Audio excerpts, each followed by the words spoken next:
នៅឆ្ងាយតែបងត្រូវចាប់ឲ្យបានក៏ព្រោះតែអូននឹងឆ្នះទៅបាក់ចិត្តលើកល្យានបងមិនជាលើវាសនាតែហេតុអ្វីដែលពេលបានជួបអូនធ្វើឲ្យបងនេះគិតថាពួកយើងដូចជាគូដែលទេវតាបានចែកកុំឆ្នាំងពេកទៅហើយសម្រស់អូនឲ្យបងចាញ់បងក៏ញោះលេងព្រោះស្រឡាញ់ញោះលេងព្រោះតែខ្នាញ់នឹងអូនបងចង់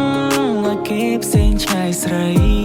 បងខ្លាចថាពេលឆ្ងាយកាយពីថ្លៃឆ្ងាយដល់ហារតីបែរនឹងបែរជាបីហើយក៏បងត្រូវសោកទោះបីអូនឆ្នះបន្តិច and that the way she flex ហើយពេលដែលអូននឹងខឹងបែរដូរមក try to fix and that the way you are អូនខុសពីគេទៅលើសម្រស់ហើយថែមទាំងចរិយាមកអូនមួយក្រឡងហើយឲ្យអូនពាក់ធ្លាក់ស្មាអូនសុភាពតែកាចឲ្យបងពិបាកនឹងថាអូនស្អាតជាងគេទាំងអស់នារីនៅឋានកណ្ដាលឬមិនមែនកូនមនុស្សជាកូនទេវតាបងចង់តែនាំអូនចេញពីគេ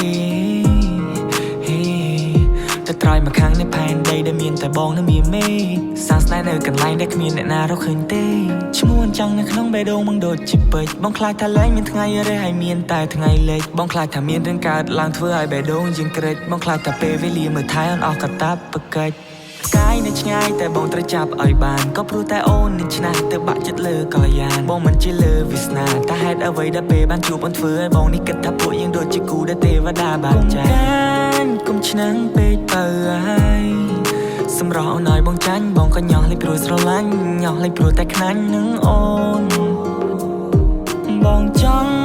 ឲ្យគេផ្សេងឆ្ងាយស្រី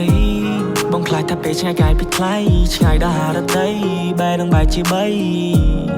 ហើយក៏បងត្រូវសោកកុំឆ្នាំងពេកទៅហើយ